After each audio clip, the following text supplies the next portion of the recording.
No dia 14 de fevereiro de 2025, o cinema brasileiro se despediu de uma de suas mais importantes figuras, Carlos José Fontes Diegues, o Cacá Diegues.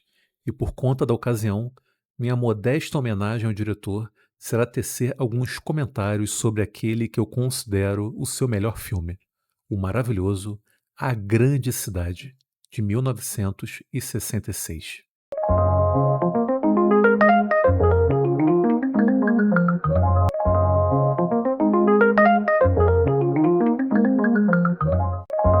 A Grande Cidade, que tem como título alternativo As Aventuras e Desventuras de Luzia e seus três amigos chegados de longe, narra a história de Luzia, recém-chegada de Alagoas ao Rio de Janeiro, para reencontrar seu noivo Jazão, que havia realizado a mesma mudança meses antes. Logo em seu primeiro dia, ela conhece Calunga, que se apresenta como um arquétipo do malandro, bom vivant, um sujeito muito simpático e carismático que parece não ter grandes preocupações com a vida, oriundo da Bahia, que a apresenta a Inácio, outro imigrante do sertão nordestino, que trabalha como operário da construção civil na capital fluminense. Ao reencontrar Jazão, Luzia descobre que ele se tornou um matador de aluguel conhecido pela alcunha de Vaqueiro, que por sua vez passa a ser alvo da polícia após assassinar um importante membro do governo.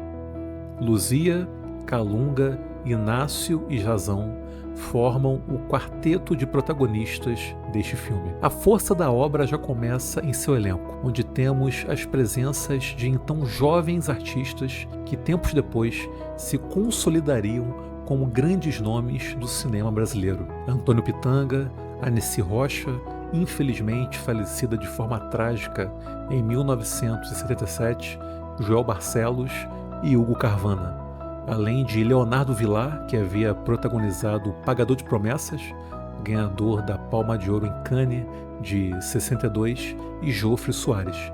O filme também conta com as participações de Arnaldo Jabor e o sambista Zequete. A Grande Cidade é uma obra que se apresenta situada no contexto do cinema novo, em que irá ocorrer a transição da fase sertaneja para o ambiente urbano, como já havia acontecido em O Desafio, de Paulo César Saraceni, Todas as Mulheres do Mundo, de Domingos Oliveira, e chegaria ao seu ápice com Terra em Transe, de Glauber Rocha, no ano seguinte. O interessante é que o próprio longa incorpora em sua trama os elementos que ilustram esse deslocamento espacial.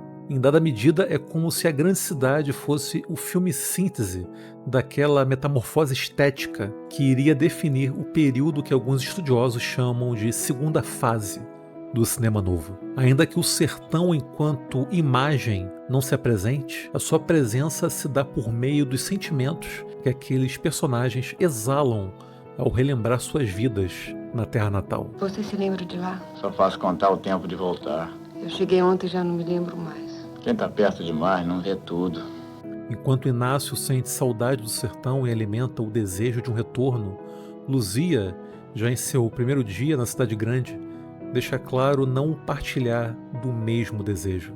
Um contraste que evidencia a diferença entre o migrante que já não se ilude com os encantos e promessas do Rio de Janeiro e aquele que chega carregado de esperança por uma nova vida. Aliás, a direção de Cacá Diegues é muito feliz ao evidenciar as caóticas contradições de uma metrópole que emana beleza e violência em semelhante sintonia. Ao esplendor natural das praias, o frenesi de transeuntes no centro da cidade e o pauperismo da favela, retratados de forma que os aspectos de determinado local não se sobreponham aos demais. Reina o equilíbrio. Em termos de escolhas estéticas, o filme é muito ousado ao mesclar elementos de melodrama, presentes principalmente nas cenas que envolvem a tentativa de reaproximação de Luzia e Jazão, e ação nos momentos em que o vaqueiro age, com direito a enquadramentos e movimentos de câmera que visivelmente bebem da fonte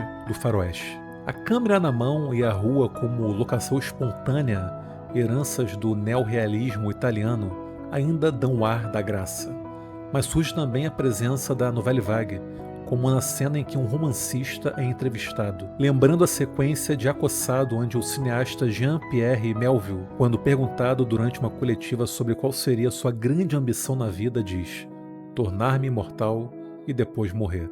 Ou seja, temos aqui um filme que, seguindo a tradição do cinema moderno brasileiro, nascido lá em 1955 com o Rio 40 Graus, do Nelson Pereira dos Santos, não se furta de expor suas influências ao mesmo tempo em que as reveste em uma cápsula notoriamente autoral e intrínseca ao momento histórico em que foi filmado. Não se esqueçam de que estávamos no Brasil que havia acabado de ser atingido por um golpe militar. Portanto, seria estranho esperar um desfecho feliz para essa história. Em última análise, A Grande Cidade é uma tragédia urbana forjada pela desigualdade social que em meados da década de 60 era ainda mais agravante do que nos dias de hoje.